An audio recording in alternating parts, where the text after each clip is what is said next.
बिस्मिल्लाहिर्रहमानिर्रहीम। अस्सलाम वालेकुम नाज़रीन, आप यूट्यूब चैनल देख रहे हैं। मैं इमरान खान हूँ। साबिक़ वज़ीर-ए-आज़म पाकिस्तान इमरान खान ने जो कुछ भी कहा था PMLN के बारे में और पीपल्स पार्टी के बारे में, वो दुरुस्त साबित हो रहा है। ऐसे कि वो बार बार कहते थे कि ये नूरा कुश्ती करते हैं, साबित हुआ। वो बार बार कहते थे ये एक सिक्के के दो रुख हैं, दुरुस्त साबित हुआ। हालांकि नवाज शरीफ ने ये इल्ज़ाम लगाया था इमरान खान पे कि जरदारी और इमरान खान एक सिक्के के दो रुख हैं। इसी तरह आसिफ अली जरदारी और बिलावल भुट्टो जरदारी ने भी ये इल्ज़ाम लगाया था इमरान खान पे कि नवाज शरीफ और इमरान खान एक जैसे हैं और ये मिलकर करते हैं। लेकिन इमरान खान का कहा हमेशा सच साबित हुआ। अभी बिलावल भुट्टो जरदारी ने एक शिकवा भी किया थोड़े दिन पहले मीडिया से बात करते हुए चलते चलते। उन्होंने कहा कि इमरान खान को तो कहा था लेकिन वो तो बात करने के लिए तैयार नहीं है। तो ये बात सच साबित हो गई कि इमरान खान ने कहा था कि ये दोनों इकट्ठे हैं, एक जैसे हैं, इन्होंने बंदर बांट की हुई है, ये बारी बारी पाकिस्तान पे हुक्मरानी करते हैं, इन्होंने सूबे भी आपस में बांटे हुए हैं। यानी खैबर पख्तूनख्वा जो है वो इनके कंट्रोल से निकल गया, लेकिन इन्होंने पंजाब को और सिंध को बांटा हुआ है। पंजाब PMLN के पास रहेगा, सिंध पीपल्स पार्टी के पास जाएगा और बारी बारी ये वफाक के अंदर अपनी हुकूमत बनाएंगे। यही तरीका वारदात है। अभी भी PMLN ने ऑफर किया पीपल्स पार्टी को कि 2 साल आप अपना वजीर आजम बना लीजिएगा, 3 साल हम अपना वजीर आजम बना लेते हैं। पहले वो जो आखिरी 2 साल में गालियां पड़नी थी ना हुकूमत को, सारी की सारी वो पीपल्स पार्टी के गले पड़ जानी थी, तो पीपल्स पार्टी ने उससे जान छुड़ा ली। फिलहाल तो पीपल्स पार्टी हुकूमत का हिस्सा नहीं बन रही, लेकिन मेरे पास ये इन्फॉर्मेशन है कि पीपल्स पार्टी सिर्फ हालात को देखना चाहती है। वो अभी तो वोट कर रहे हैं गैर मशरूत तौर पर शहबाज शरीफ को, लेकिन वो हुकूमत का हिस्सा बने बगैर रहेंगे नहीं। उन्हें सिर्फ इस बात की श्योरिटी चाहिए, इस बात की गारंटी चाहिए और इस बात का यकीन चाहिए कि ये हुकूमत अपना टाइम पूरा कर पाएगी। अभी उन्हें शक है कि ये हुकूमत चल नहीं पाएगी। उन्हें शक है कि अवामी एहतजाज और अवामी रद्द-ए-अमल इस हुकूमत को चलने नहीं देगा। उन्हें शक है कि दुनिया इस हुकूमत को तस्लीम नहीं करेगी और पाकिस्तान के ये इंतखाबात अपनी क्रेडिबिलिटी खो जाएंगे जितनी इनके अंदर धांधली हुई है। CNN पे एक रिपोर्ट छपी है बड़ी जबरदस्त, वो मैं आपको बताता हूँ, फिर मैंने बताना है। मरीम नवाज साहबा ने एक बात की, लेकिन बिलावल का शिकवा है, याद रखिएगा कि इमरान खान ने बात करने को तैयार नहीं है। आज इमरान खान जेल में है, उसके ऊपर मुकदमात बने हुए हैं, उसकी पार्टी क्राइसिस में है। उसने इलेक्शन में बहुत अच्छा परफॉर्म किया है, लेकिन इसके बावजूद उसको हुकूमत नहीं बनाने दी जा रही। इमरान खान के लिए इससे बेहतर वक्त क्या होगा कि वो पीपल्स पार्टी के साथ हाथ मिला लेता। पीपल्स पार्टी के साथ हाथ मिलाता, उसकी जेल का मसला भी हल हो जाता, बाकी प्रॉब्लम भी हल हो जाते और वो किसी न किसी सूरत में इक्तदार में भी आ जाता। लेकिन इमरान खान ने इक्तदार को ठोकर मारी है और इमरान खान ने यह कहा है कि मैं इनके साथ डील नहीं करूंगा, चाहे वो पीपल्स पार्टी हो चाहे वो PMLN हो। तो फिलहाल तो इमरान खान साहब अपने मौक़िफ़ के ऊपर खड़े हैं। अब आप ये CNN की रिपोर्ट है, बड़ी इंटरेस्टिंग है, इसके कुछ जुमले बड़े इंपॉर्टेंट हैं, मैं आपके साथ शेयर कर देता हूँ। CNN की रिपोर्ट पाकिस्तान के बारे में ये कहती है कि एक अलायंस पाकिस्तान के अंदर हुकूमत बनाने जा रहा है और इमरान खान के अगेंस्ट ये हुकूमत बनने जा रही है। डायनेस्टिक पॉलिटिकल पार्टीज उन्होंने इनको खिताब दिया है कि खानदानी सियासी जमातें हैं, ये इनमें मरूसियत चलती है, CNN लिख रहा है। उसके बाद वो कहते हैं फॉर्मली उन्होंने अनाउंस कर दिया कि वो एक कोलिशन गवर्नमेंट बनाने जा रहे हैं, एक इत्तेहादी हुकूमत। और 2 हफ्ते हो गए हैं इलेक्शन के। इमरान खान साहब को पावर से बाहर रखने के लिए ये सारी कोशिश है। फिर ये कह रहे हैं कि इमरान खान ने बड़ी जबरदस्त तरीके से जेल में होने के बावजूद ज्यादातर सीटें जीती हैं मुल्क में होने वाले कंट्रोवर्शियल इलेक्शन के नतीजे में। यानी CNN क्या कह रहा है, इलेक्शन कंट्रोवर्शियल थे, इमरान खान जेल में था, इसके बावजूद वो सबसे बड़ी पार्टी के तौर पे सामने आया, लेकिन उसको बाहर रखने के लिए मुल्क के अंदर जो मरूसी सियासी जमातें हैं रवायती, उन्होंने एक इत्तेहाद बना के उसके खिलाफ हुकूमत बना ली है या बनाने का ऐलान कर दिया है। तो पीपल्स पार्टी और PMLN है, फिर उसके बारे में वो लिखते हैं कि इमरान खान का ये मानना है कि ये लोग मुल्क को दोबारा लूटेंगे जैसे कि ये पहले लूटते रहे हैं। बहरहाल ये CNN की रिपोर्ट है, बाकी मीडिया भी दुनिया भर में ऐसे ही रिपोर्ट कर रहा है। तो इमरान खान साहब ने इनके साथ किसी किस्म की कोई डील नहीं की। वोट पब्लिक ने इतने ज्यादा डाल दिए नाजरीन कि अभी तक हिसाब किताब ही सीधा नहीं हो रहा, और जो बेचारे हिसाब किताब के काम पे लगे हुए हैं उनका हिसाब ही बहुत कमजोर है। यानी एक तरफ के वोट ज्यादा करते हैं तो दूसरी तरफ के पूरे नहीं होते, दूसरी तरफ के पूरे करते हैं तो इधर वाले कम हो जाते हैं। जो फॉर्म 47 जारी किया हुआ है उसको फॉर्म 45 के साथ मैच कैसे करना यही समझ नहीं आ रही। किसी जगह के ऊपर मैच करने की कोशिश करते हैं तो पता चलता है इस पोलिंग स्टेशन के ऊपर टोटल उतने वोट ही नहीं थे जितने कास्ट हो गए। यानी अजीबोगरीब किस्म की गलतियां, क्योंकि देखें एक झूठ के लिए आपको बेशुमार झूठ बोलने पड़ते हैं। एक फॉर्म 47 आपने दे दिया कि जनाब इतने वोट पड़ गए, एक को इतने, दूसरे को इतने, तीसरे को, नीचे फॉर्म 45 की पूरी सपोर्ट है नहीं। अब आपको नए फॉर्म 45 बनाने पड़ेंगे। उनके अंदर हर एक पोलिंग बूथ का अलग अलग फॉर्म 45 होता है। उन सारों को मैनेज करना इस तरीके से कि फॉर्म 45 की तरह का रिजल्ट आ जाए, ये सबसे मुश्किल काम होता है। चीजों को जमा करते करते करते एक नतीजा ले लेना तो बड़ा आसान होता है, लेकिन चीजों को माइनस करते करते और डिवाइड करते करते एक बहुत बड़ी चीज नीचे क्रिएट करना वो बहुत मुश्किल होता है। तो नीचे क्रिएट नहीं हो पा रहा। फर्क इस तरह के निकल रहे हैं कि किसी जगह पे कौमी असेंबली की नशिस्तों में वोट ज्यादा हो जाते हैं, सूबाई असेंबली के कम हो जाते हैं। किसी जगह सूबाई असेंबली के ज्यादा हो जाते हैं, कौमी असेंबली के कम हो जाते हैं। किसी जगह पे किसी पोलिंग स्टेशन में इतने वोट पड़ जाते हैं कि उतने वहां पे टोटल नहीं होते। किसी जगह पे जो है वो किसी जगह पे इतने कम हो जाते हैं कि जो पहले पड़े थे उनसे भी बाहर चला जाता है। तो एक अजीबोगरीब सूरत हाल बनी हुई है। अभी तक किसी से हिसाब किताब कंट्रोल नहीं हो रहा। बहुत सारे लोग बैठे हुए हैं। बहरहाल एक बंगश साहब हैं और उन्होंने एक स्टेटमेंट दिया है। मैं आपको ये स्टेटमेंट भी बता देता हूँ। ये कामरान बंगश साहब हैं, इनका ताल्लुक पाकिस्तान तहरीक इंसाफ से है। वो ये कह रहे हैं कि अब ये लोग फॉर्म 45 को ही तब्दील कर रहे हैं। यानी फॉर्म 47 के ऊपर फैसला तो दे दिया, पहले हार जीत का फैसला कर दिया कि ये जीत गया वो हार गया, ये पहले इन्होंने कर दिया। लेकिन अब कर ये रहे हैं कि फॉर्म 45 जो है, जो मैं आपकी अभी बता रहा था आपको मैं बात, उसके मुताबिक तब्दील कर रहे हैं कि इस तरह के फॉर्म 45 बनाए जाए कि फॉर्म 47 उनके मुताबिक हो जाए। अब ये कोशिश की जा रही है। अब इसमें बंगश साहब जो सबूत पेश कर रहे हैं वो क्या कह रहे हैं, दावा है उनका। वो ये कह रहे हैं मैंने इलेक्शन कमीशन के ऑफिस में देखा कि बोरियां बंद पड़ी हुई हैं और फॉर्म 45 वहां फेंके हुए हैं। मैंने डीआरओ से पूछा कि ये क्या है, तो उसने कहा कि ये जाया है।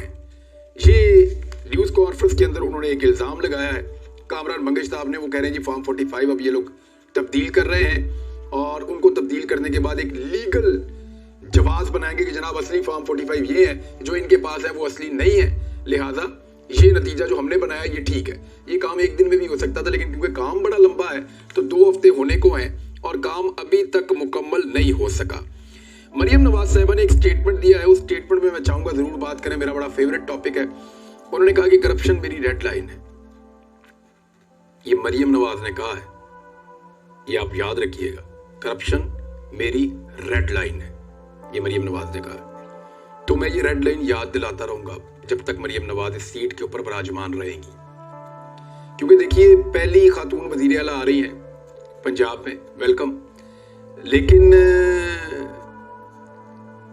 चोरी के वोटों से आ रही। ये वोट इनको पड़े नहीं है। इनके आदाद शुमार मैं आपके साथ शेयर कर दूंगा, लेकिन मरियम नवाज से कुछ चीजें जो है वो मैं डिस्कस कर दूं। उन्होंने कहा करप्शन मेरी रेड लाइन है। अब जिसकी रेड लाइन करप्शन होना, तो कम से कम उसको ये पता होना चाहिए कि उसके वालिद ने एवनफील्ड अपार्टमेंट्स कैसे बनाए। उसको ये पता होना चाहिए कि पनामा का जवाब क्या है। उसको ये जरूर मालूम होना चाहिए कि उसके चचा और उसके चचा के खानदान के अकाउंटों के अंदर करोड़ों अरबों रुपए कैसे आए। उसे कम से कम ये पता होना चाहिए कि चपड़ासियों के और ड्राइवरों के अकाउंटों के अंदर अरबों रुपए कैसे आए। जिसकी करप्शन रेड लाइन होना, उसे पता होना चाहिए कि कैलवरी फाउंड जो है उसके आने से पहले उसके अंदर एक पेपर छाप देना, वो भी एक करप्शन है। उसे पता होना चाहिए कि इंग्लैंड तो क्या पाकिस्तान में कहां कहां उनकी कौन कौन सी प्रॉपर्टी है। जिसकी करप्शन रेड लाइन होना, उसे पता होना चाहिए कि हुदैबिया में क्या हुआ था, अल तौफीक में क्या हुआ था, अल अजीजिया में क्या हुआ था और पनामा में क्या हुआ था। यानी इस खानदान की जो करप्शन की कहानियां ना, वो पाकिस्तान के अंदर नहीं पूरी दुनिया के अंदर छपी हैं और दुनिया में कहीं भी ये किसी को भी झूठा साबित नहीं कर सके आज तक। लिहाजा करप्शन को अपनी रेड लाइन कहने से पहले अपनी खानदान की तारीख को देखना चाहिए था कि कहां कहां पे इनके ऊपर करप्शन के कौन कौन से एलिगेशंस हैं जो सिर्फ टेक्निकल बुनियादों के ऊपर रिजॉल्व हुए हैं। यानी कोई एक भी ऐसा केस नहीं है जिसमें शरीफ खानदान के बारे में ये कहा गया हो कि ये बेगुनाह है, इनके ऊपर करप्शन का ये इल्जाम बिल्कुल झूठा था, इस इल्जाम से इनको बाइज्जत बरी किया जाता है और ये वो सबूत है शरीफ खानदान के जिनकी बुनियाद के ऊपर इनके ऊपर अब ये एलिगेशन एग्जिस्ट नहीं करता। हर जगह पे ये टेक्निकल ग्राउंड्स पे बाहर निकले हैं। जैसे जरदारी साहब अपने केसेस पे टेक्निकल ग्राउंड्स लेकर बाहर निकले, ऐसे ही शरीफ खानदान अपने केसेस पे टेक्निकल ग्राउंड्स लेकर बाहर निकला। किसी जगह पे भी वो कोई सबूत पेश नहीं कर सके, कोई मनी ट्रेल नहीं दे सके, कोई रसीदें नहीं दे सके। तो ये जनाब इनकी पूरी कहानी है जिनकी करप्शन रेड लाइन है। इस पे बात करते रहेंगे, लेकिन एक बात की तो मैं उम्मीद करता हूं मैं उम्मीद करता हूं कि मरियम नवाज पंजाब में कोई एक ऐसा अस्पताल बना लेंगी जहां उनके वालिद का इलाज हो पाएगा।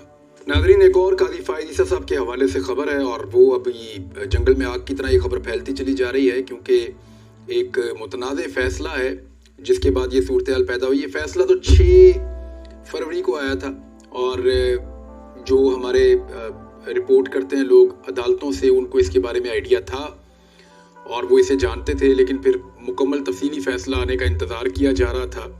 अब जब फैसला आया तो एक भूचाल आ गया। अब ये फैसला है क्या, इसका उर्दू तर्जुमा भी मौजूद है, आप लोग उसको जाकर पढ़ भी सकते हैं। ये एक रिलीजियस मामला है, मजहबी मामला है। इस पर जो रद्द-ए-अमल आया मुख्तलिफ सियासी रहनुमाओं का, जो मजहबी सियासी जमातों के हैं, वो मैं आपके सामने रख देता हूँ। जो सबसे तफसीली रद्द-ए-अमल है वो फरीद अहमद पराचा साहब का है, मजहबी स्कॉलर भी हैं और जमात इस्लामी से इनका ताल्लुक है। वैसे तो दर्जनों की तादाद में बड़े आलिम दीन है जिन्होंने इसके ऊपर अभी तक अपना मौक़िफ़ दे दिया है। पराचा साहब ये कह रहे हैं कि ये 6 फरवरी को जो फैसला आया, 3 रुकनी बेंच ने इंतहाई मुतनाज़ फैसला दिया है। फैसला आइन और कानून से मुतसातिम है और ये एक्चुअली जो मामला था वो तहरीफ शुदा कुरान पाक शाया करने से मुताल्लिक था कि एक अक़लियत जो है वो कादियानी वो इसको शाया कर रहे हैं। फिर इसके ऊपर एक GIT बनी, फिर पंजाब कुरान बोर्ड के लेटर पर एक FIR दर्ज हुई कि पंजाब कुरान बोर्ड ने लिख कर दिया तहकीक करने के बाद, ठीक है जी FIR की जाए, तो FIR दर्ज हुई। ये बात वाज़ेह हो चुकी थी कि पाकिस्तान के कवानीन की मुखालफत हुई है और फिर मुलजिम ने जमानत के लिए दरख्वास्त दी और उस पर जो है वो फिर चीफ जस्टिस ऑफ पाकिस्तान के पास जब ये केस गया तो ना उन्होंने वकला को बोलने की इजाज़त दी और ना ही उन्होंने दलाइल सुने, जैसे वो पहले से फैसला करके बैठे हुए थे जो फैसला उन्होंने दिया है। ये फरीद अहमद पराचा साहब कह रहे हैं। फिर उन्होंने कहा कि फैसले के कई पहलू बहुत ही काबिल एतराज़ हैं। फिर फरीद अहमद पराचा साहब कहते हैं कि आईन पाकिस्तान के आर्टिकल 20 का हवाला दिया कि हर एक को मजहबी आज़ादी हासिल है, मगर इस आर्टिकल का आगाज़ ही इस बात से होता है कि कानून के मुताबिक, यानी बेलगाम मजहबी आज़ादी हासिल नहीं है। फिर वो कह रहे हैं कि एक मुतनाज़ किताब है तफसीर सगीर, जिसे बैन किया जा चुका है, उसको उसकी इशाअत का या उसको फैलाने का एक रास्ता खोल दिया है। और फिर उनका ये मानना है फरीद अहमद पराचा साहब का कि ख़त्म नबूवत के मुतफ़िक़ा अकीदा के बरक्स है, ये उन्होंने इसको करार दिया। फिर उन्होंने कहा चीफ जस्टिस ऑफ पाकिस्तान आइन की तशरीह और हिफाजत में नाकाम रहे हैं, उन्हें इस्तीफ़ा देना चाहिए, हम रंजीदा हैं। चीफ जस्टिस ने एक ऐसा रास्ता खोला है कि 100 साल जद्दोजहद को नुकसान पहुंचाया है। ये तो फरीद अहमद पराचा साहब का जी इसके ऊपर स्टेटमेंट है। फजलुर रहमान साहब ने भी इसके ऊपर स्टेटमेंट दिया है, अब्दुल गफूर हैदरी साहब ने भी इसके ऊपर स्टेटमेंट दिया है। अच्छा, फजलुर रहमान साहब क्या कह रहे हैं? मौलाना फजलुर रहमान साहब का मैं एज इट इज़ आपको स्टेटमेंट पढ़ के सुना देता हूँ। उन्होंने कहा चीफ जस्टिस कादी फायद ईसा का कादियानियों को अपने मजहब की तबलीग के लिए इजाज़त देना शरीयत, आइन और कानून के खिलाफ है। इस फैसले को मुस्तरद करते हैं। फैसले में पेश किए गए कुरान के हवाले गलत और बददियानती पर मबनी हैं। आइम्मा और खुतबा जुम्मे के खुतबों में इस फैसले के खिलाफ आवाज़ बुलंद करें। फैसले के खिलाफ नजरसानी की अपील में जमीयत फरीक बनेगी। मौलाना फजलुर रहमान साहब का स्टेटमेंट जी। इसके बाद अब्दुल गफूर हैदरी साहब, ये भी JUI से इनका ताल्लुक है। ये फरमा रहे हैं जी कि चीफ जस्टिस कादी फायद ईसा की राय को अहमकाना और जाहिलाना करार देते हुए उनसे इस्तीफे का मुतालबा कर दिया है। ये कादी फायद ईसा साहब का एक फैसला आया है एक केस में, और जो इससे पहले मेरे साथ कुछ दोस्त बात कर रहे थे जो कोर्ट रिपोर्टर्स हैं जो इसको रिपोर्ट करते हैं, उन्होंने कहा 2-3 चीज़ें हमें थोड़ी सी इसमें हैरान कर रही थी। एक तो जो इस केस के मुद्दई थे उन्होंने बात करना चाहिए, उनके वकील ने बात करना चाहिए, तो उनको मौका नहीं मिला बकौल उनके। दूसरा, उन्होंने कहा कि मामला कोई और था और डिटेल के अंदर बहुत ज़्यादा चीज़ें आ गई, यानी इतनी ज़्यादा चीज़ें डिटेल के अंदर ना भी आती तो वो मामला जो है वो किसी और चीज़ का था, एक ज़मानत का मामला था। बहरहाल ये चीज़ें भी आगे चलेंगी, देखते हैं रिव्यू इसका होता है तो क्या होता है, क्योंकि फजलुर रहमान साहब की जमात ने कहा है कि जब इसको रिव्यू के अंदर जाएंगे तो हम इसके अंदर पार्टी बनेंगे। मजहबी मामला है, हसास नौयत का मामला है। इससे पहले भी कादी फायद ईसा साहब जब फैजाबाद धरना हुआ था ख़त्म नबूवत के मामले पे, खादिम हुसैन रिजवी साहब ने जब धरना दिया था तो तब उन्होंने बड़ा ज़बरदस्त स्टांस ज़ोरदार तरीके का लिया था कादी फायद ईसा साहब ने। अब ये इस मामले के अंदर देखते हैं कि क्या होता है, आने वाले दिनों में आपको रिपोर्ट कर देंगे जितना मुनासिब होगा, क्योंकि ये मजहबी मामला है और यहाँ पे लोगों के जज्बात जो है उनकी बड़ी कदर है और उनके जज्बात की बड़ी अहमियत है। अब तक इतना ही, अपना ख्याल रखिएगा, अपने चैनल का भी। अल्लाह हाफ़िज़।